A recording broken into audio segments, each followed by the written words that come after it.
Hi, my name is John Wu, and I'm delighted to introduce our honored guest. Sam Brownback has always spent his life in the service of others. He was born in Parker, Kansas, and raised on a farm where his mother and father still live.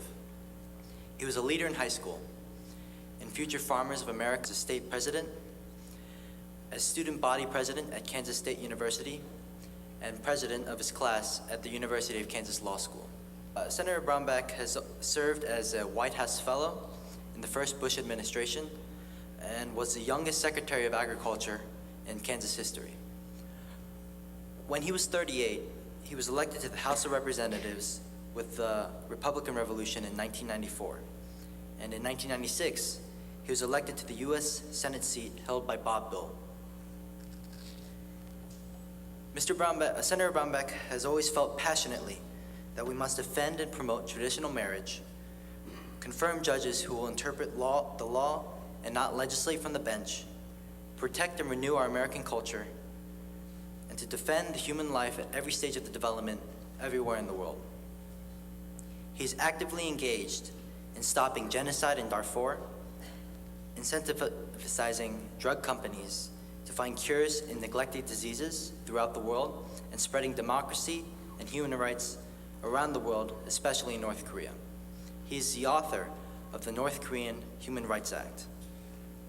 50 years ago, Harper Lee, in To Kill a Mockingbird, introduced a Southern lawyer named Atticus Finch.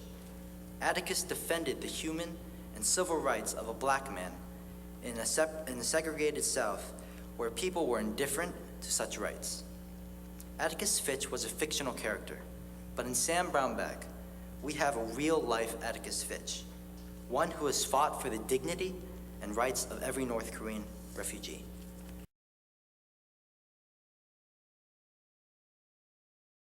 And I'm deeply honored to be here and to be with you and to receive that award and the accolade about making it to the Blue House, if not the White House. But you know, it'd be great. That'd be wonderful. I have to recognize two people here tonight. One was a gentleman that was a staffer with me for a number of years that really helped in a lot of championing these issues, and that's Sean Wu. And I saw him coming. Sean, you got to stand up because he really carried the load for me on a lot of this. Wonderful man.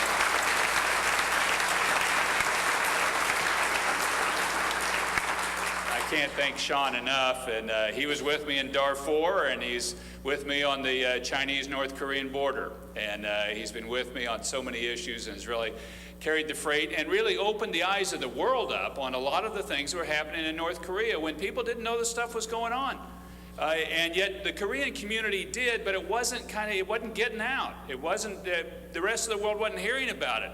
And Sean knew where to find the information. I certainly was willing to carry it on forward. He worked with Frank Wolf for a period of time in getting this information out to show what a terrible, thuggish regime was in North Korea, and drug running and trafficking in people and what it was doing to its own people, and opened the eyes up, and I really appreciate that. The other was Suzanne Schulte, who just spoke ahead of you. I went to a conference, it's probably been 10 years ago. She wouldn't remember this because she's been active on this topic for a longer period than that. And I was listening, she organized, I believe, the conference. I'm not sure about this, but I think she did organize the conference that laid this information out initially in front of me when I was there, and I was speaking later at it. And as I listened to it, I heard this, and I said, somebody needs to do something. And I thought, oh, wait a minute, I'm a senator, I guess I can. And that started really the journey for me working on these issues on North Korea, which has come a long way to a point. I want to tell you a story of what happened to me 3 weeks ago, about 3 weeks ago, I guess maybe it was 4 weeks ago, here in Washington, D.C. I've got a condo that's just behind the Supreme Court, small condo that I stay in here. I live in Kansas, commute back and forth. And there happened to be 3 young men from North Korea staying in the condo below me that were here with Youth with a Mission, who 2 of them had gotten out twice. First time they got out from North Korea into China, captured, sent back into North Korea, got out again, this time wove all the way through China, into Cambodia, made it out into South Korea, got into the United States. We're here being trained and hosted by Youth with a Mission out of Tyler, Texas, and we're in Washington, D.C. for a couple of weeks, and happen to be staying in the condo just below me. And what a gift from God to me to be able to, after working these topics for 10 years or however many years it was, to see 3 young men down below in this condo studying here, believers, followers of Christ, of the same God that I follow, and here speaking out and learning. I talked to one of the young men. I said, well, how did you come to your faith? How did you come to believe in Christ?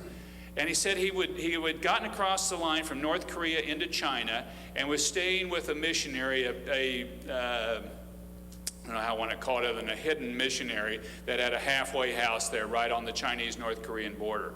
And he was staying there with him, being hidden and helped and hosted.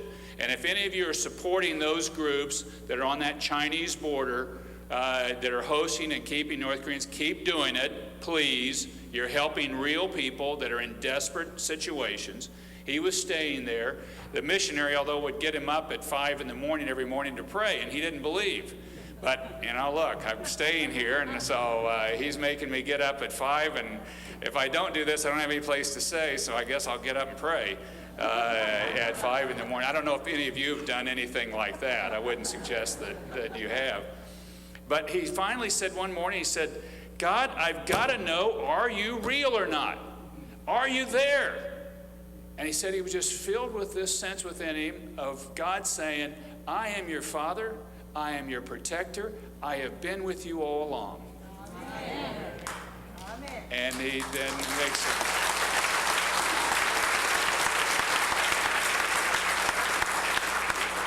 So the lesson of that story is if the pastor says get up at 5 a.m. and pray, get up at 5 a.m. and pray, okay? I mean, that's the thing to do. But also, it was just a beautiful profession of faith and a beautiful life that here, 10 years later, real people's lives have been impacted in very powerful ways. These guys are studying, in many cases, probably to go back to that area of China and possibly back into North Korea. Just as St. Patrick was taken as a slave, or escaped out of Ireland and went back as a slave to be able to preach the gospel in there years earlier.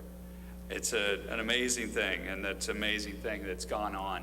It's an amazing thing to me that in a world in 2010 we would tolerate what's going on to the people of North Korea and what's taking place to the people in North Korea. And if you don't speak out for them, that isn't going to be heard.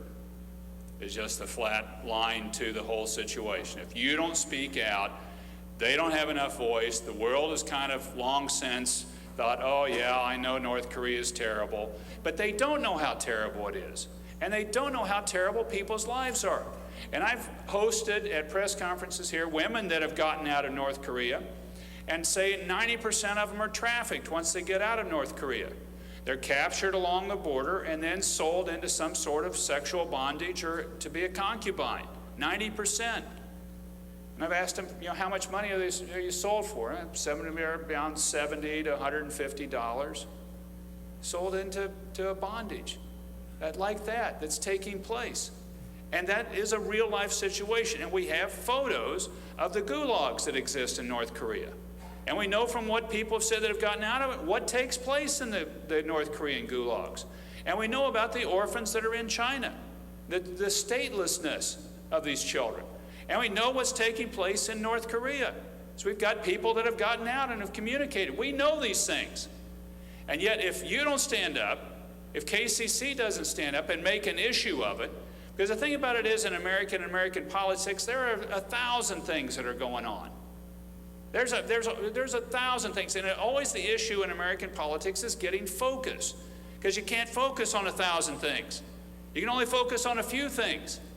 And you're getting this issue raised up and said, look, this is important to us. This is important to me. And if you don't act on it, I'm going to be upset, and this is a democracy, and you don't like upset people, right? So get active on this and do something on it. And it's your bringing this forward. It's your telling people about this. It's your young people being out and active. And I really want to thank you guys for doing this as well, because I've seen movement after movement in this country and in the world. It happens on young legs. It's on people that are young, that are looking at this and being idealistic and saying, this shouldn't be this way. And I've got it good, and I'm going to see that somebody else can do better. I saw 3 guys with video cameras going to northern Uganda and change the situation for about 2 million people. On the children that are night commuters that were having to go in and commute because of Joseph Kony and the Lord's Resistance Army was going through these villages and taking young children into child soldiers. 3 guys with video cameras made a movement out of this and changed it, and that situation is different today. And what could you get done? By your activities and your efforts. And what can you get done by your advocacy and by your prayer? That North Korean Human Rights Act would not have passed but for your prayer. I remember when it passed, because I was carrying the bill, and it was at the end of the session, and it was just kind of getting lost, and we weren't getting it done. Remember this one, Sean? And I was out at your convention that you were having in Los Angeles going, look, we're trying to get this done, and I hope we can, but... and I got back into Washington, and the next day that thing passed. And you guys had been out praying.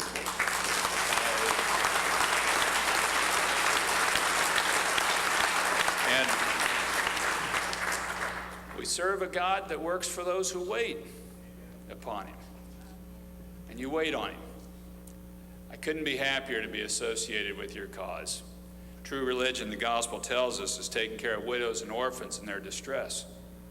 And nobody's going to disagree with that. I don't care where you are in the world. I don't care what religion you are in the world. Taking care of widows and orphans is a good thing.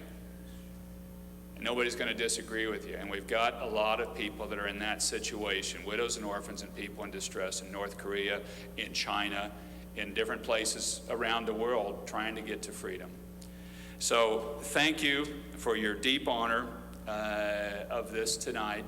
It really is very special to me. This is my last year in the United States Senate. I gave a term limits pledge, and so I'm stepping down from the United States Senate. I am running for governor of Kansas, so I hope to not be leaving politics, but I am stepping down out of the United States Senate because of a pledge that I made.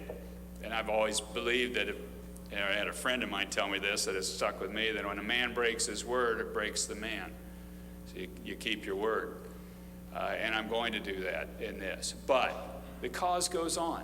And you've got guys like Frank Wolf, and you've got guys like Ed Royce from California. You've got other people that will pick up the cause. But they'll pick it up if you pray and you push. You do both. You don't do either of them. You do both of them. You pray and you push. And we can get this done. And when it happens, and when the people are free to be able to move around from North Korea, and when the world sees the true horrific situation within North Korea and its eyes are open and they say, why didn't we do more? You can say, I was pushing. I knew about it, and I did everything I could. And that's what you need to be able to say when you face your Maker ultimately. I gave you these assets. I put you in a great country. I gave you a lot of opportunities. What did you do with it? Did you serve yourself or did you serve God? And I see a lot of guys leave political office up here kind of saddened about it because they look back and they did everything to kind of get reelected. And they look back and they said, well, I wish I would have done this or I wish I would have done that. Don't be that way. When you get there and you face your Maker, be able to say, I did everything I could for what I thought your cause was. And that's what I hope to be able to do. Good night. God bless you all.